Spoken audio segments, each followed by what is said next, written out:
Pro-Jihad mobs wreak havoc on U.S. cities, and their president, Joe Biden, says nothing because votes in Michigan are more important than basic decency. Before we get started tonight, I want to give you a quick word from our sponsors. Have you ever wondered what happened to the legendary Chuck Norris? I recently saw a video he made and I was shocked. He is in his 80s and he's still kicking butt and working out and staying active. What's even more shocking is he's stronger, can work out longer, and even has plenty of energy left over for his grandkids. He did this by just making one change. He says he still feels like he's in his 50s, and his wife even started doing this one thing too, and she's never felt better. She says she feels 10 years younger, her body looks leaner, and she has energy all day.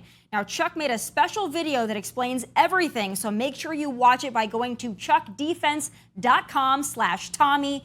It will change the way you think about your health. Once again, that's chuckdefense.com/Tommy. You won't believe how simple it is.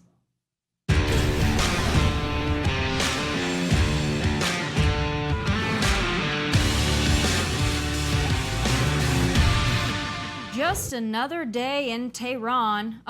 Blue City, America, where pro-jihadis have taken root, and our president says nothing. Absolutely nothing. And while I'm not surprised, I do think it's worth pointing out the fact that Democrats and the Democrats who control the media demand conservatives call out racism, homophobia, transphobia, and January 6th with every breath we take. But when their preferred individuals wave Hezbollah flags in New York City or chant death to America and Israel, they say nothing. Complicit much? And P.S., it's getting a little ridiculous that the media keeps referring to these protesters as pro-Palestinian. Look, if you openly support the destruction of Israel, you are not pro-Palestinian, you are pro-jihadi terrorism, and you should be classified as such. And if you're not a U.S. citizen, you should be deported immediately with zero remorse and no second chances. But aside from those folks, we have another Democrat contingency taking over our country, the illegals. Here are more future Democrat voters, mostly adult military-age males, swarming New York City Hall and demanding better assistance, the right to work, and luxury hotel accommodations instead of the shelters provided by the city. And isn't that just special? Illegals making demands when they have no right to even be here. You really did it, Joe. But if you look at that and decide maybe Joe's version of America isn't for you, well, you're just one of those anti-intellectual mega rednecks, at least according to Katie Couric. The socioeconomic disparities are a lot, and class resentment is a lot, and anti-intellectualism and elitism is what is driving many of these anti-establishment, which are Trump voters. You know, I didn't know it was possible for that woman to make more of an ass of herself than when she got that colonoscopy on camera, but there it is. Katie Couric thinks Trump supporters are anti-intellectual and unintelligent, huh? Weird, Katie, because it's not we, the anti-intellectual mega supporters, begging to have our $100,000 student loans accrued for worthless degrees forgiven. It's not we, the anti-intellectual mega supporters who dye our hair green and march with Queers for Palestine banners, Katie. And Katie, if not voting for the guy who walks like he pooped his pants, can't complete a sentence, or use the big boy stairs makes us anti-intellectual rednecks, well then damn, call me a hillbilly and sign me up. Joining me now to weigh in on dumpster fires 1 through 5 is the host of Off Limits, Ian Haworth. So it's a busy week for news. Trump trial going on. Once again, we have the pro-jihad crowd taking to the streets. They never really stopped taking to the streets since Israel was attacked on October 7th, but now it seems to be reignited and more brazen than ever, with these people openly waving terrorist flags, openly chanting death to America. I mean, the college campus is really the hotbed for this. And, you know, today we've got, again, another one of those contentious hearings where we've got university presidents, in this particular case, Columbia, saying, oh, no, we support and respect free speech, but we also support Jewish students. How much of that do you buy? Yeah, I don't buy any of it. So starting with the mask being off, people were celebrating October 7th on October 7th. Right. So when they say it's about the Palestinians, no one who is actually pro-Palestinian is celebrating anything that happened October 7th. If you're pro-Palestinian, you have to be anti-Hamas. All these people are, as you say, pro-jihadi, pro-terrorism. They're anti-Jew, anti-West, anti-America, which is why they're doing exactly what they say they think, which is burning American flags, waving Hezbollah and Hamas flags around. Like, they're being very honest. When people say what they mean, we should probably believe them. Why does the left and the media go out of their way to try to whitewash this into something it's not? Like, as you said, they're actually sitting there saying this is what we want. We want to eliminate Israel. We want to eliminate America. They're saying that in America. They're saying that in New York City, obviously the site of 9/11. So why do you think the media and the Democrats are so dedicated to changing this narrative, even against the actual people who were quite comfortable with that narrative? I think they're just so bought into like the intersectionality stuff of if you're brown, you're good, and if you're white, you're bad. And so I think they cannot allow really their entire infrastructure to accept that maybe some of the people chanting for the death of Jews in the streets are bad. And then you've also got the problem that there is just a level of anti-Semitism in the United States on the right, but mainly on the left right now, that they rather just brush under the rug. So if this was about any other group, they would be up in arms. But because it's about the Jews, they think they can just get a free pass. Because right now, if you look at the intersection of radical Islam and radical leftism, they're really helping each other out right now. So I think there's a lot more to be gained than lost by actually speaking out against this stuff. And they're just happy to keep racking up the debt in every way, especially ideologically right now, and hope it doesn't blow up in their face, quite literally. What's so weird to me is I think this is all a political calculation. I mean, I do believe that there is a really big issue with anti-Semitism in America, especially now and on our college campuses. But these people are not just anti-Jew, anti-Israel. They're anti-America. They hate America. They hate everything that America stands for. And it's really interesting to me that that's become an acceptable narrative to be in America and to openly hate America, and not just hate America like the left-wingers hate America and they hate the American flag and we're oppressive, but they actually want to dismantle it. And the left doesn't seem to have an issue with this because they want to win an election. But you mentioned these groups, the intersectionality of all of this. This is really not much different than BLM in the streets calling for defunding the police. It seems like every 4 years there's just a different group that is co-signed by the Democrat Party. Do you think that that voting bloc is large enough that the calculation the Democrats are making right now is a smart one strategically? Yeah, I definitely don't think it's as smart as the BLM stuff, because I think the BLM stuff, they made much more political hay, because I think the legacy of Black America and slavery and all that kind of thing, I think everyone was more educated on and at least had an opinion on, regardless of where you were on the spectrum. But I think the issue of Israel, Judaism, America, the West, it doesn't really matter where you are politically. If you're in any way moderate, you love America if you live here, by nature of the fact you want to stay here. And so I think the pure radicalism we're seeing of chanting for, the rape, mutilation, murder of people just because they're Jewish. And also, I think most Americans understand that people only really hate Israel because it's Jewish. And I think people only really hate Israel because there is a Jewish and Christian link that is the platform of America. So it's all really one problem. It's you hate the West, you hate America, you hate Israel, you hate Jews, you hate Christians. And I think people need to wake up and realize that, God forbid this ever happens, as a Jewish person, I hope Israel lasts forever. But if these evil people do achieve what they want and the destruction of Israel, Christians are next. Like, look at Christians in the Middle East. Israel is the only safe place for Christians in the Middle East. And so I think most American Christians understand that. And so I don't think it's going to be as politically advantageous just to bang the Hamas drum and see how that goes. I think some of these people really are pro-jihadi. And then I think some of them are just ignorant. And they just want to be a part of something. And I think it's quite obvious when you're carrying a banner that says Queers for Palestine. I think it's quite obvious that you are ignorant. And that's not me being like, oh, I think these people are ignorant. No, if you are carrying a banner that says Queers for Palestine, you are ignorant.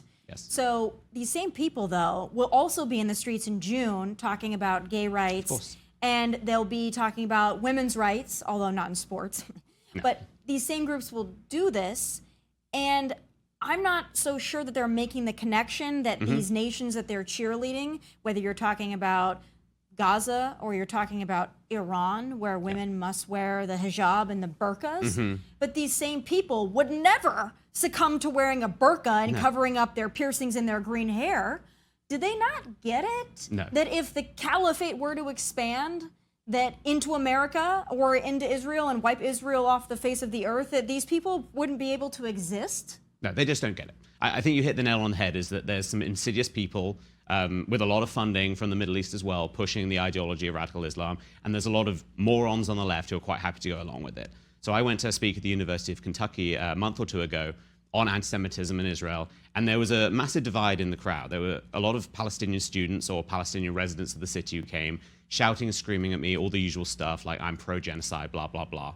But then there were a lot of white students as well who were just mimicking exactly the same stuff, like the Queers for Palestine, all that kind of thing. And I asked them, what happens to queers in so-called Palestine? They don't have an answer because they haven't gone one step ahead. They literally see it as brown people are oppressed, white people, which apparently includes Jews, even though the majority of Jews in Israel are not white. That's as far as they see it. And if you scratch beneath the surface of the ignorant side, everything implodes. But that happens with everything. That happened with BLM. This, the assumption that all black people are good, all white people are bad. It's the same racism that they rely on every single time. But it's a lot of the white people that are also have bought into the narrative that white people are bad. So I don't know if that's white guilt on steroids. 100%. Or it's just wanting to fit in to whatever the popular narrative is on these college campuses, which seems to be the bigger problem here. The propaganda of the left and the jihadis and the Marxists and the communists have broken through to college campuses, and the message of freedom and capitalism and self-determination for some reason has been largely abandoned. It's bizarre to me. I don't know where we go from here, but I think that I'm wondering your perspective on it. I had a conversation with somebody who is a jeweler in New York. I was on hand the other night, and I said, Jewish Americans, if you've been voting Democrat, this should be an integral moment for you to take a step back and say, maybe the Democrat Party is not serving me since they are silent or complicit with the chance to end Israel. And he messaged me and said, listen, there's two different sects of Jews in America. One that's more the Middle Eastern Jew, and then one that are more the European Jew. And the European Jews are always going to vote Democrat because they feel some allegiance to the Democrat Party, but maybe the Middle Eastern Jews are starting to change their minds. What do you think of that? Yeah, I don't think that's necessarily true. For me, it's more of a religious versus secular. So religious Jews are almost always conservative because they actually live along some level of beliefs or some line of beliefs. Then you've got a lot of secular Jews. You know, I watch Seinfeld every week and I have a bagel every now and again. I might go to shul once or twice a year, and that's about it. I think for a lot of those people, Judaism is more of a label, like an identity label, that doesn't actually mean as much as it does if you're a religious Jew or you actually live as a Jew in some way. And so I think that's the divide. And so you've got a lot of these people who think that if they go along with things for long enough, it'll be okay. I mean, if you look at any of Jewish history, that never works. Didn't work in 1930s Germany, for example. And not to just pull out the Holocaust as a flag to wave, as a victim label. But I think I am seeing some American Jews who are not necessarily left-wing, but liberal, moderate, realizing that the Democrats just aren't for them anymore. You've got Joe Biden sucking up to literal jihadis in Michigan because he's worried about losing the state.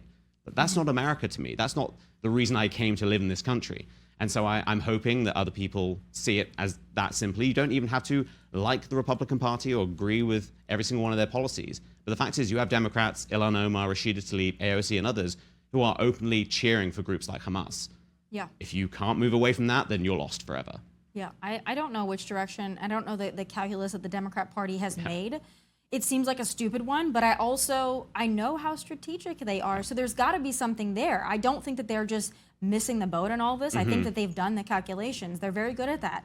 Disturbing, but strategic. So there's got to be some strategy behind it. And also with the illegal immigration issue. I mean, my God, I just played a clip where you've got military-age males in swarms at New York City Hall because they're mad that they're in shelters and not in the hotels anymore. I mean, this is a large number of people. And this isn't going to stop anytime soon. I mean, even if we shut down the border today, we've still got 10 million that have come in under Joe. Add that to the 20 million that were already here. But, I mean, you've got 30 million people, maybe more. This is not an issue that goes away overnight, even if you have a president that cares about border security. So I don't know where we go from here. And I don't know how quickly the Democrats are going to be able to make it so these people are voting. But I think it's coming, and I don't think it's going to take long. No, I think it'll take much shorter than the conservative right is willing to admit. I think a lot of this, though, is a symptom of general right-wing laziness, not on an individual level, but on a political level. I think the GOP and the Republican Party have just been kicking the can down the road on these issues. And every now and again, we'll have someone like Donald Trump who comes along and speaks obvious truths, like we should secure the border. But too often we've had people who have just been squishy on this issue, unwilling to say that illegal immigration is bad. Unfettered immigration is bad. Allowing people in with no idea who they are, what they believe, what they want to do. These things are bad without being labeled a racist. And so I think the problem here is that we're going to have more of the same, just long term, unless as a movement we all rally behind almost like an institutional, generational fight against this.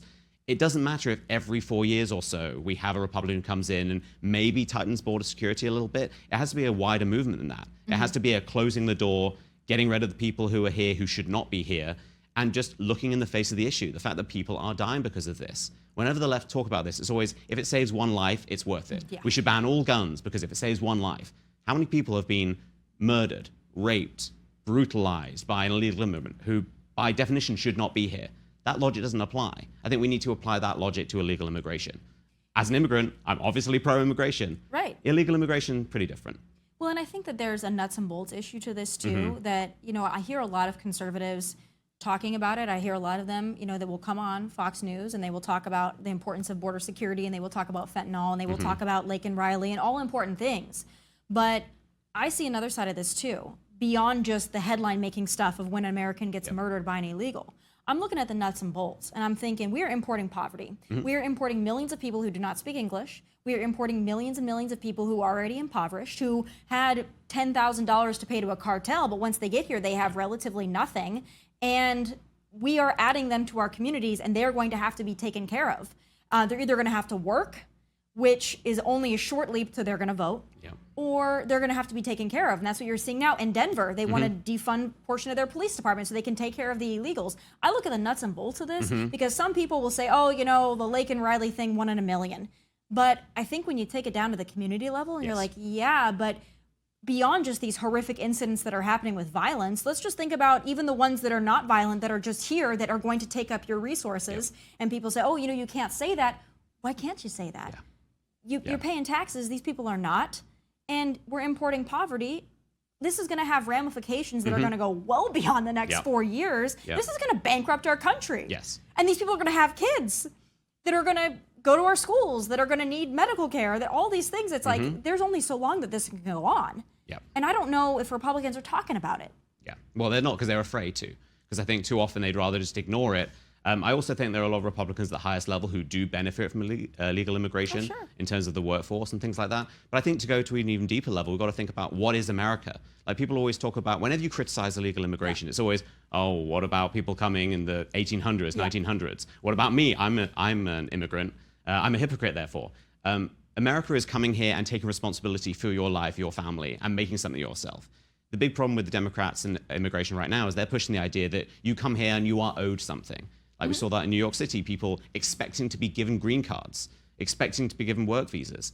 You should be coming here willing to work to support yourself, wanting to become an American for what America is, not because you want to turn America into what Western Europe has become. I think that's the problem, is that people have been stepping away from saying that America is good. American values are good. These are things worth defending. They'd much rather dilute it with illegal immigration, people not speaking English, people not really pushing an American culture, as if that's something to be ashamed of. Because assimilate has become a dirty word.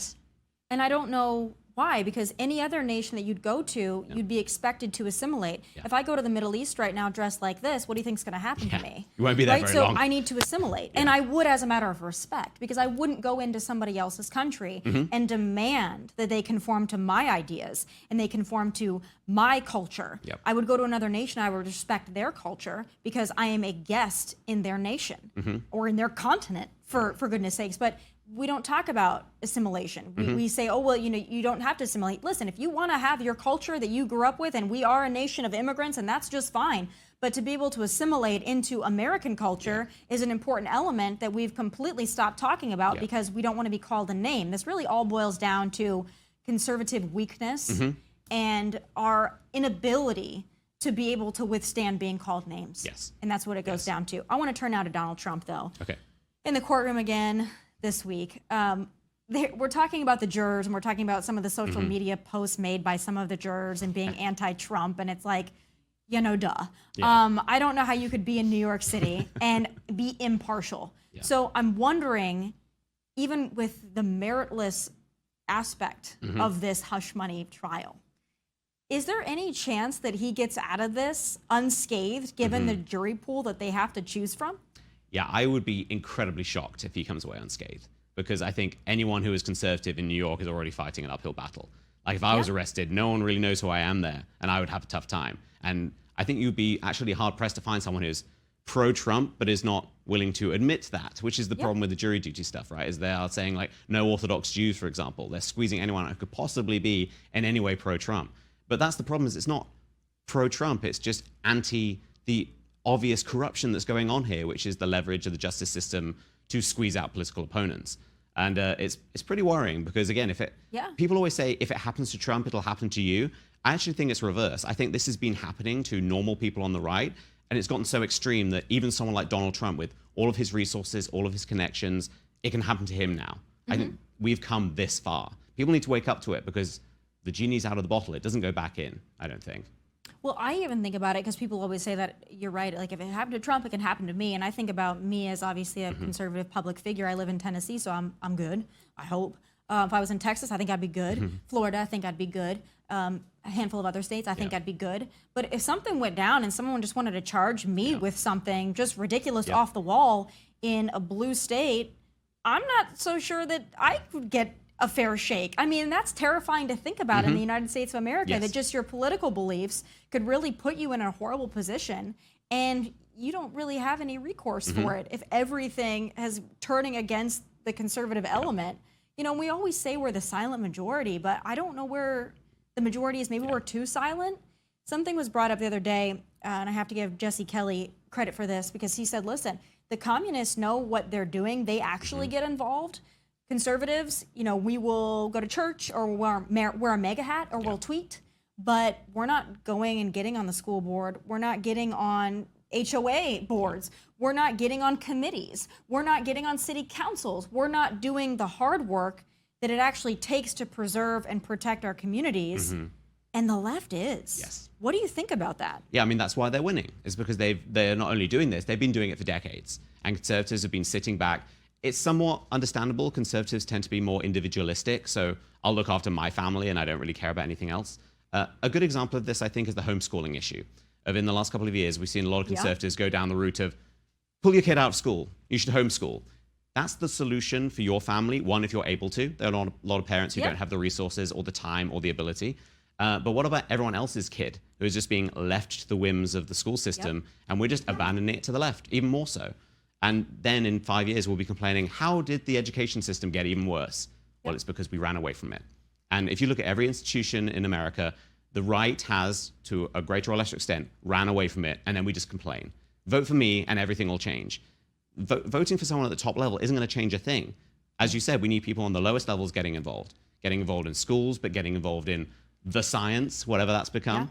Every single institution we need people getting involved with a long-term goal of actually affecting change, not just this November, vote for me and I'll click my fingers and everything will change, because that's just not how it works. The Democrats have won because they dedicated decades to this, and they're reaping the rewards right now. Right. Well, I think that that's a perfect example of when Donald Trump was elected in 2016. I mean, we had years of prosperity.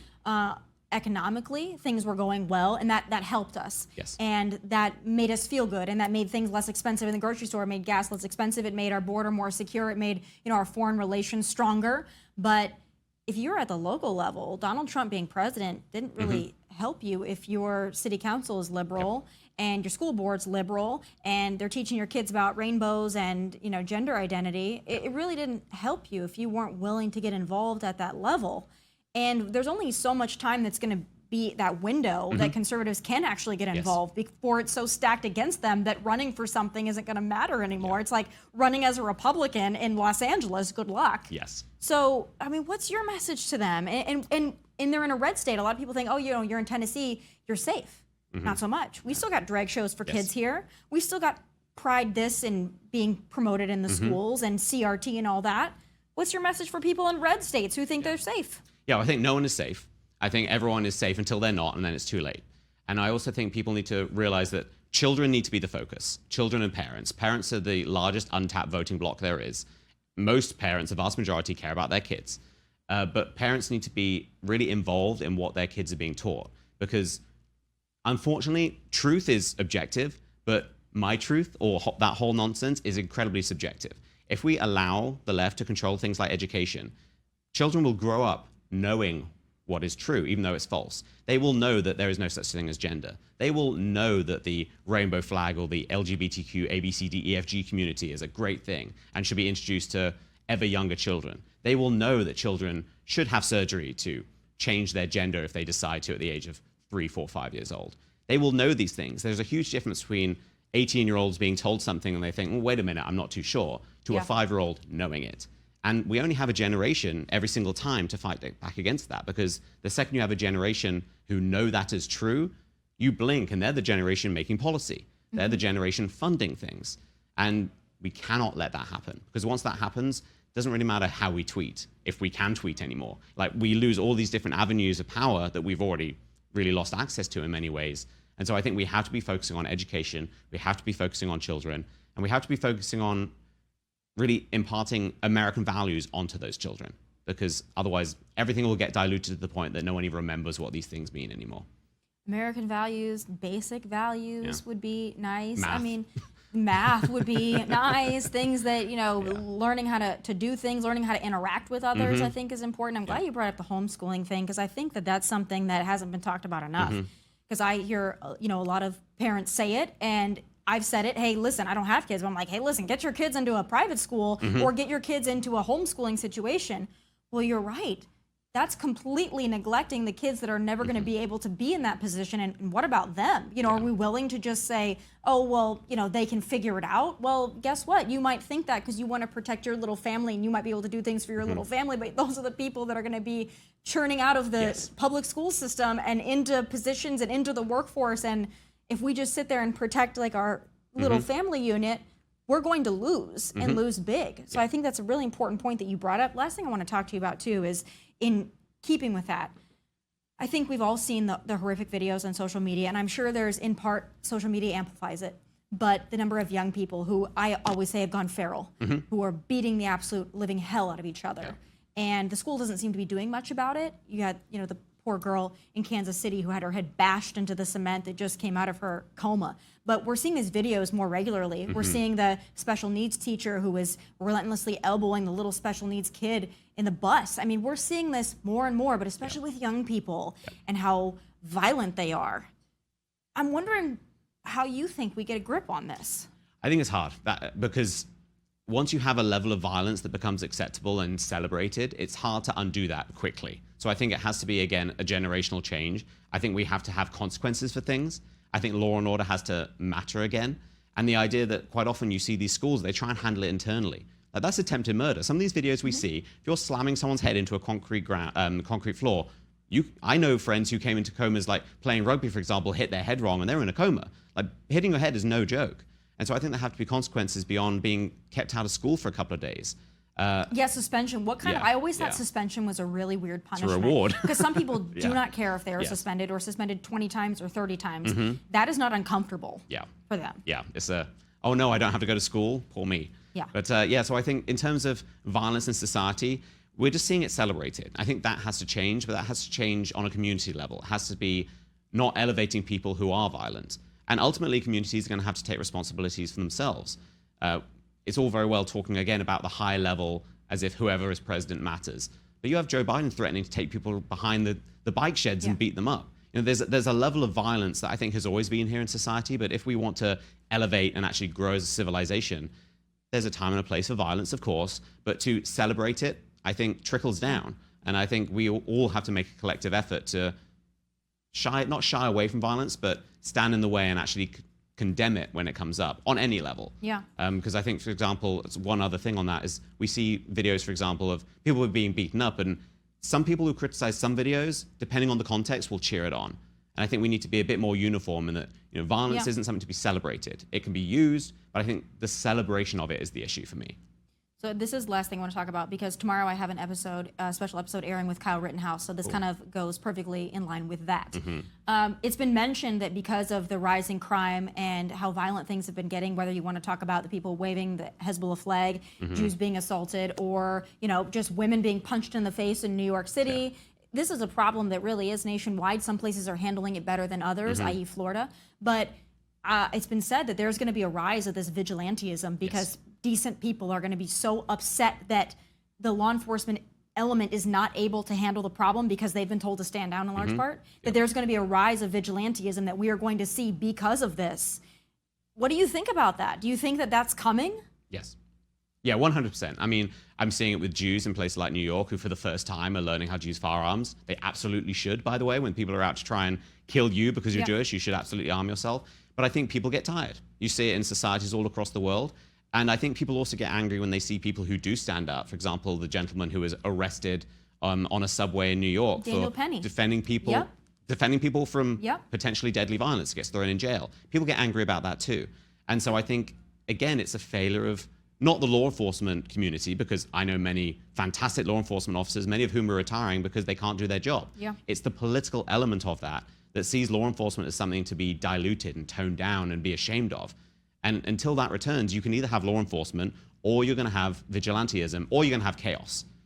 Only one of those is really a good option if you care about values and law and order and things like that, because vigilantism, people are going to defend their family.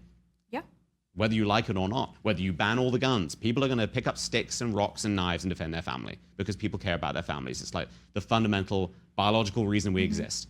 And so I think whoever disagrees with that needs to look very hard in the mirror and actually accept biological reality, which is hard for a lot of people right now, and just realize that it's one path or the other. And only one really ends with calm and prosperity and peace and opportunity for people. And the other is going to be some level of chaos. I think it really boils down to two things: education and family. If you have a great family, then you are already privileged. We use that term privilege, but you're privileged if you have a good family. If you don't have a good family, God, I wish our education system was one that kind of filled in the gaps. And I don't mean from a nanny state perspective, I mean just teaching people right from wrong and basic decency. And unfortunately, both are being whittled away right under our noses. And conservatives are too scared of being called a name to stand up and change course. So I think that's kind of the overall message. But I do think that there is some hope. There are some people, Governor Greg Abbott, Governor Ron DeSantis being two of those people who are willing to stand up and do something even when it seems impossible. So that is, to me, the bright spots, and let's just hope there are more like them. But Ian, it's good to be in Tennessee, at least for now. And thank you so much for being here and having the discussion. I hope to have you back soon. Yeah, thanks so much for having me. All right, folks, did you know that in California, speaking of all the lawlessness, it is just a misdemeanor offense to purchase a child for sex? I guess we shouldn't be surprised, but it's time for final thoughts.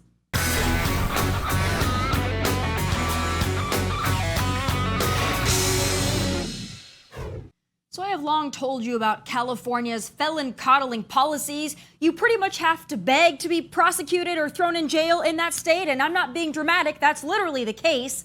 But folks, even I was stunned to learn that in that godforsaken state, purchasing or soliciting a child for sex will get you a simple misdemeanor charge with a max penalty of 1 year in jail or a minimum of 2 days in jail and a $10,000 fine. No, I'm not kidding, and I wish I were. Well, thank goodness not all decency is lost in that place, because Republican State Senator Shannon Grove is trying to mend this insanity with a bill to classify, again, the purchasing or solicitation of a child as a felony with a maximum of 4 years in prison and a $25,000 fine. I mean, damn, call me crazy, but even that seems just a tad lenient to me, especially considering it wasn't long ago Governor Hairgel called on the Coast Guard to arrest lone paddleboarders for violating COVID protocol. But Democrats in that state are really married to their crime reclassifications, and it's like pulling teeth to get them to crack down on thugs, pedos, and degenerates that are running amok and unfettered in their state. The fact that California lawmakers have to debate this bill is really something else, but I guess, again, I shouldn't be, and I wouldn't be surprised if it failed, given similar attempts to crack down on trafficking and pedophilia have failed since 2014. You know, history will remember what we do to protect and shield children, and right now we are failing miserably. And when I say we, I mean Democrats, and particularly blue state Democrats. Yet another reason to flee, and flee fast to a red state and save your soul. Those are my final thoughts from Nashville. God bless. Take care.